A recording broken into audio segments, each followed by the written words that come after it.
Wilson Morales from Black Film and TV. Hello, Jack. How are you? I'm great. How are you? Good. So, my first question is before you came on board, how much of a Marvel fan were you before you got on board just starting writing about it? Well, I first came on to my first Marvel project with Black Widow. And before that, I have to be honest, I was not very steeped in the comics. I knew the movies, and I would say, I get asked this a lot. I was really into Thor Ragnarok at the time. But I didn't know all the ins and outs of all the different characters. And when I was hired on WandaVision, I didn't have a deep understanding of Wanda and Vision, and it was a real pleasure to get a full understanding of who they are. So, how much of a period of time did you spend with Kevin as far as mapping out, what we wanted to see or how you guys wanted to portray this series, knowing it's going to connect overall with the MCU universe?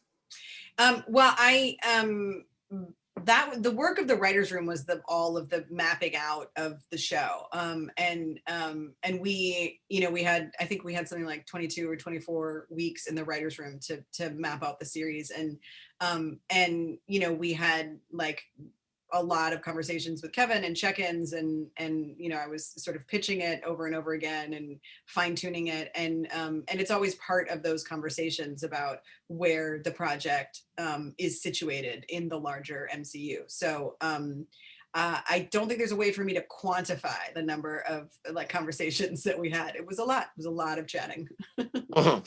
You put together the first episode, which is the one that everybody's going to see. It's the first one, and everybody's surprised. It's black and white. It's sitcomish. You know, uh, how challenging was that? Knowing, hey, you've got this base of an audience looking to see how this connects, to what they've known from the films. Yeah, it was intimidating. I think when I was in the writers room, it was sort of easy to just focus on what do I think is cool? What do we think is cool? What are we excited to see? Like what, and we know, we always knew because it was part of my pitch, what the long game is.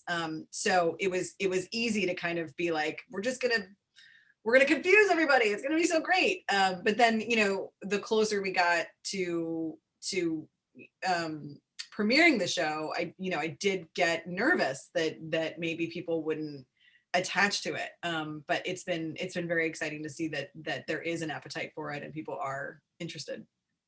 Because of the fact that a lot of things have changed because of the pandemic and TV has changed as far as timing. Was the show already done already in terms of like, it's done. We just got to wait for a release date, especially now with how things are going to play. And did you know ahead of time that when they announced, that certain characters were coming back into the films and so forth, was that already mapped out? Well, I mean, it's everything is kind of always in flux in a really great creative way at Marvel. And certainly we've been in very challenging times with the pandemic.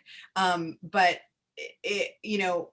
with the work that I've done there, like there's always a sort of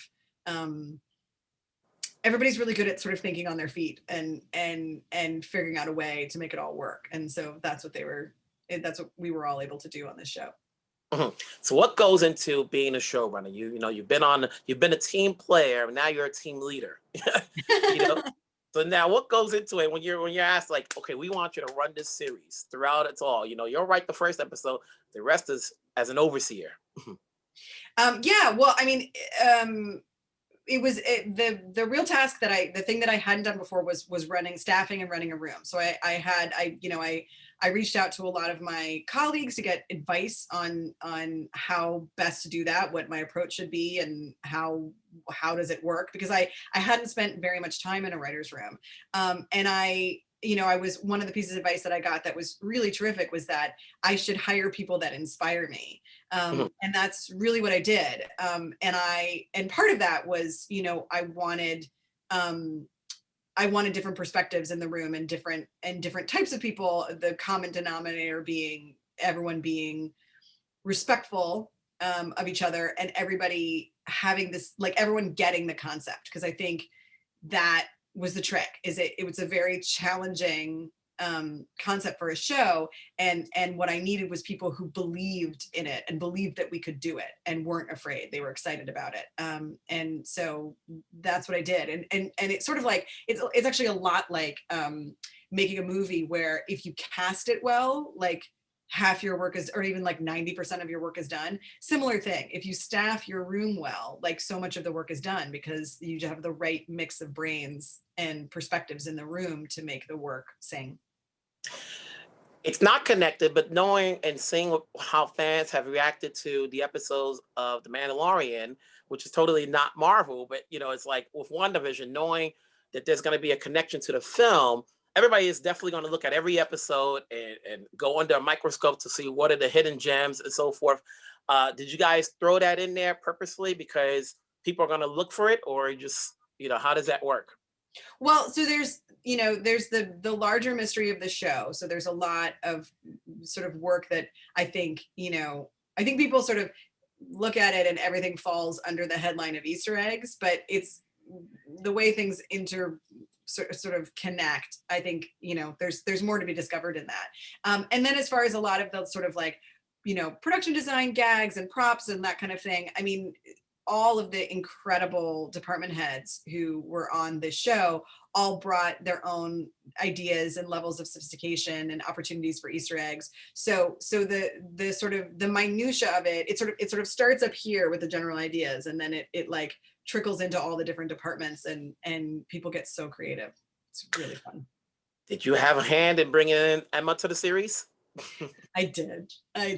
I adore Emma Caulfield, now Emma Caulfield Ford. She's a dear friend and a tremendous actress, and I was delighted that she agreed to be in the show. Mm-hmm. And the series is done. What's next for you? You've done your part. Obviously, you're going to keep promoting it to the very end. What are you writing anything else? Unfortunately, nothing I can talk about, but I appreciate your inquiry, and I hope to be able to talk about things soon. See, that's what happens when you talk to a Marvel vet. Secrecy. Have a good one. It's good talking to you. Take care. Thank you. Thank you so much. Bye. Bye.